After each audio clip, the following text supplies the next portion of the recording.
ಸ್ನೇಹಿತರೆ, ಇವತ್ತು ನಾನು ನಿಮಗೆ ಟೇಲರ್ ಸ್ವಿಫ್ಟ್ ಹೇಳಿದ ಅಸಾಮಾನ್ಯ ಭೂತಗನ್ನಡಿಯನ್ನು ಎಕ್ಸ್ಪ್ಲೇನ್ ಮಾಡ್ತೀನಿ. ಇವತ್ತು ನಾವು ಮಾತನಾಡೋದು ಒಬ್ಬ ಅದ್ಭುತ ಕಲಾವಿದೆಯ ಬಗ್ಗೆ. ಆದರೆ ಅವಳ ಹಾಡುಗಳ ಬಗ್ಗೆ ಅಲ್ಲ, ಅವಳ ಒಂದು ಮಾತಿನ ಬಗ್ಗೆ. ಅದು ಹೇಗಿದೆ, ಸಾಮಾನ್ಯ ಸಂಬಂಧ ಹೇಗಿರಬೇಕು ಅಂತ ನನಗೆ ಗೊತ್ತಿಲ್ಲ.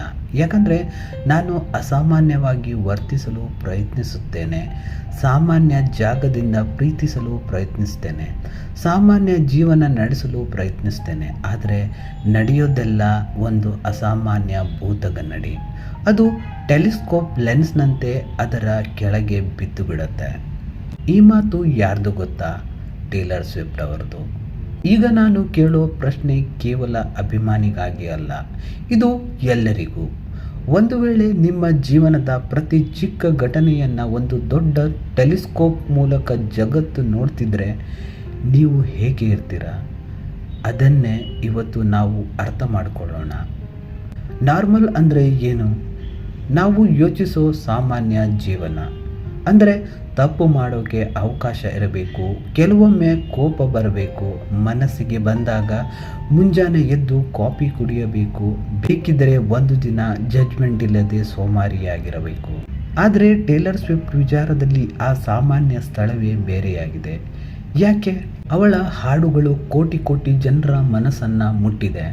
ಅವಳು ಬರೆದ ಪ್ರತಿ ಸಾಲು, ಅವಳು ಸೇರಿದ ಪ್ರತಿ ಸಂಬಂಧ, ಅವಳು ಧರಿಸಿದ ಪ್ರತಿ ಉಡುಪು ಎಲ್ಲವೂ ಒಂದು ದೊಡ್ಡ ಟೆಲಿಸ್ಕೋಪ್ ಲೆನ್ಸ್ ಕೆಳಗೆ ಬಂದು ಬಿಡುತ್ತೆ.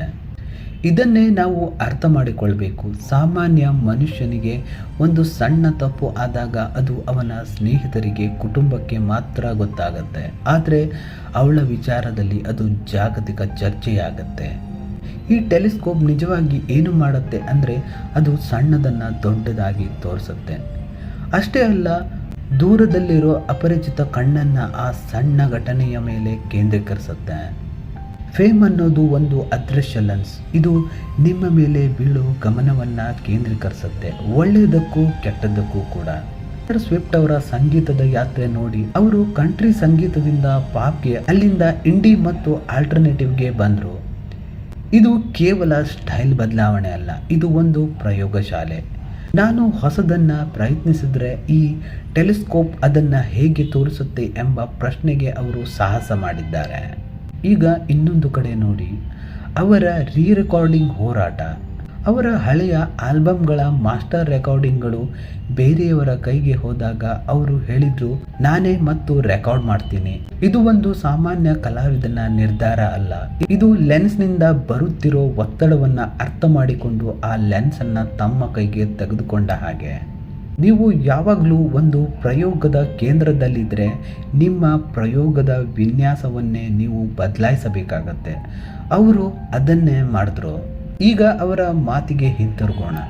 ನಾನು ಸಾಮಾನ್ಯ ಜಾಗದಿಂದ ಪ್ರೀತಿಸಲು ಪ್ರಯತ್ನಿಸ್ತೇನೆ, ಆದರೆ ಎಲ್ಲದರ ಮೇಲೆ ಅಸಾಮಾನ್ಯ ಭೂತಗನ್ನಡಿ ಇರುತ್ತೆ. ಇದು ಕೇವಲ ಸೆಲೆಬ್ರಿಟಿಗಳ ಸಮಸ್ಯೆ ಅಲ್ಲ, ಇದು ಮಾನವನ ಒಂದು ಮೂಲಭೂತ ಸತ್ಯ. ನಾವು ಯಾವಾಗ ಯಾರನ್ನಾದರೂ ಪ್ರಸಿದ್ಧ ಎಂದು ನೋಡ್ತೀವೋ ಆಗ ಅವರನ್ನು ಮನುಷ್ಯರಾಗಿ ನೋಡೋಕ್ಕೆ ಮರೆತು ಬಿಡ್ತೀವಿ. ಅವರು ಕೂಡ ಪ್ರೀತಿಯಲ್ಲಿ ತಪ್ಪು ಮಾಡ್ತಾರೆ, ಅವರಿಗೂ ಒಂಟಿತನ ಅನಿಸುತ್ತೆ, ಅವರಿಗೂ ಯಾರಾದರೂ ಮುಂಜಾನೆ ಚಹಾ ಕೊಡಬೇಕು ಅನಿಸುತ್ತೆ. ಆದರೆ ಆ ಭೂತಗನ್ನಡಿ ಅವರನ್ನು ಯಾವಾಗಲೂ ಒಂದು ಕಥೆಯಾಗಿ ಮಾರ್ಪಡಿಸುತ್ತೆ, ನಿಜವಾದ ವ್ಯಕ್ತಿಯಲ್ಲ. ಟೇಲರ್ ಸ್ವಿಫ್ಟ್ ಅವರ ಹಾಡುಗಳು ಇದನ್ನೇ ಮಾತಾಡುತ್ತೆ. ಆಲ್ ಟು ವೆಲ್ನಲ್ಲಿ ಒಂದು ಸ್ಕಾರ್ಪ್ನಷ್ಟು ದೊಡ್ಡದಾಗಿ ಭಾವನೆಗಳನ್ನು ಕಟ್ಟಿಕೊಡ್ತಾರೆ. ಆ್ಯಂಟಿ ಹೀರೋನಲ್ಲಿ it's me, hi I am a problem, it is me ಅಂತ ಹೇಳಿದಾಗ ಅದು ನಗೆಯ ಹಿಂದಿನ ನೋವನ್ನು ತೋರಿಸುತ್ತೆ. ಅವರ ಲಿರಿಕ್ಸ್ಗಳು ಅವರ ಸ್ವಂತ ಅನುಭವದಿಂದ ಬಂದರೂ ಎಲ್ಲರಿಗೂ ಅನ್ವಯವಾಗುವ ಹಾಗೆ ಇರುತ್ತೆ. ಅದೇ ಅವರ ಕಲೆಯ ಶಕ್ತಿ. ಇದರಿಂದ ಕಲಿಯೋ ಪಾಠ ಆದರೂ ಏನು? ಒಂದು, ಯಾವಾಗಲೂ ಲೆನ್ಸನ್ನು ಗುರುತಿಸಿ. ನಾವು ಯಾರ ಬಗ್ಗೆಯಾದರೂ ಮಾತನಾಡುವಾಗ ಅವರ ಮೇಲೆ ನಮ್ಮದೇ ಆದ ಭೂತಗನ್ನಡಿ ಇರುತ್ತೆ. ಸೆಲೆಬ್ರಿಟಿ ಆಗಿರಲಿ, ನಮ್ಮ ಸ್ನೇಹಿತನಾಗಿರಲಿ, ನಾವು ಅವರನ್ನು ಒಂದು ಲೇಬಲ್ನಿಂದ ನೋಡ್ತೀವ ಅಥವಾ ಮನುಷ್ಯರಾಗಿ ನೋಡ್ತೀವ. 2, ಸಾಮಾನ್ಯ ಅನ್ನೋದು ಸಾಪೇಕ್ಷ. ಟೇಲರ್ ಸ್ವಿಫ್ಟ್ಗೆ ಸಾಮಾನ್ಯ ಅಂದರೆ ಬಹುಶಃ ಗಿಟಾರ್ ಹಿಡಿದು ಮನೆಯಲ್ಲಿ ಹಾಡು ಬರೆಯೋ ದಿನ. ನಮಗೆ ಸಾಮಾನ್ಯ ಅಂದರೆ ಯಾರೋ ತೀರ್ಪು ಕೊಡದೆ ಕಾಫಿ ಕುಡಿಯೋ ದಿನ. ಎರಡೂ ಸರಿಯೇ, ಆದರೆ ಒಬ್ಬರ ಸಾಮಾನ್ಯ ಇನ್ನೊಬ್ಬರಿಗೆ ಅಸಾಮಾನ್ಯ ಆಗಿರಬಹುದು. 3. ಕಲೆ ಅಂದರೆ ಲೆನ್ಸನ್ನು ತಿರುಗಿಸೋ ಕೌಶಲ್ಯ. ಟೇಲರ್ ಸ್ವಿಫ್ಟ್ ಅವರ ಯಶಸ್ಸಿನ ಕಾರಣ ಅವರು ತಮ್ಮ ಮೇಲಿರುವ ಟೆಲಿಸ್ಕೋಪನ್ನು ಅರ್ಥ ಮಾಡಿಕೊಂಡು ಅದರಿಂದಲೇ ಕತೆ ಹೇಳೋಕೆ ಕಲಿತರು. ಅವರ ವೈಯಕ್ತಿಕ ನೋವನ್ನು ಸಾರ್ವತ್ರಿಕ ಸಂಗೀತವಾಗಿ ಪರಿವರ್ತಿಸಿದರು. ಇದು ಪ್ರಕೃತಿಯನ್ನು ಮೋಸ ಮಾಡೋದಲ್ಲ, ಪ್ರಕೃತಿಯ ಭಾಷೆ ಕಲಿಯೋದು ಅನ್ನೋದರ ಜೀವಂತ ಉದಾಹರಣೆ ಇದು. ಇವತ್ತಿನ ಕತೆ ಟೇಲರ್ ಸ್ವಿಫ್ಟ್ ಅವರದ್ದಾದರೂ ಅವರ ಮಾತು ನಮ್ಮೆಲ್ಲರ ಜೀವನಕ್ಕೂ ಅನ್ವಯವಾಗುತ್ತೆ. ನಮ್ಮ ಮೇಲೆ ಯಾರದ್ದಾದರೂ ಭೂತಗನ್ನಡಿ ಇದೆಯಾ? ನಾವು ಯಾರ ಮೇಲೆ ಅನಾವಶ್ಯಕವಾಗಿ ಟೆಲಿಸ್ಕೋಪ್ ಹಿಡಿದಿದ್ದೀವ? ಟೇಲರ್ ಸ್ವಿಫ್ಟ್ ಅವರ ಸಂಗೀತ, ಅವರ ಸತ್ಯ, ಅವರ ರೀರೆಕಾರ್ಡಿಂಗ್ ಹೋರಾಟ ಇವೆಲ್ಲವೂ ನಮಗೆ ಕಲಿಸೋ ಪಾಠ ಒಂದೇ. ನಿಮ್ಮ ಮೇಲಿರುವ ಲೆನ್ಸ್ ನಿಮ್ಮ ಕೈಯಲ್ಲಿ ಇದ್ದಾಗ ಮಾತ್ರ ನಿಮ್ಮ ಕಥೆಯನ್ನು ನೀವು ಹೇಳಿಕೊಳ್ಳಬಹುದು. ನಿಮಗೆ ಈ ವಿಡಿಯೋ ಇಷ್ಟವಾದರೆ ಲೈಕ್ ಮಾಡಿ. ನಿಮ್ಮ ಸಾಮಾನ್ಯ ಮತ್ತು ಅಸಾಮಾನ್ಯ ಅನುಭವಗಳನ್ನು ಕಮೆಂಟ್ನಲ್ಲಿ ಹಂಚಿಕೊಳ್ಳಿ. ಮುಂದಿನ ವಿಡಿಯೋದಲ್ಲಿ ಇನ್ನೊಂದು ಕುತೂಹಲದ ವಿಷಯ ತಗೊಂಡು ಬರ್ತೀನಿ. ನಮಸ್ಕಾರ.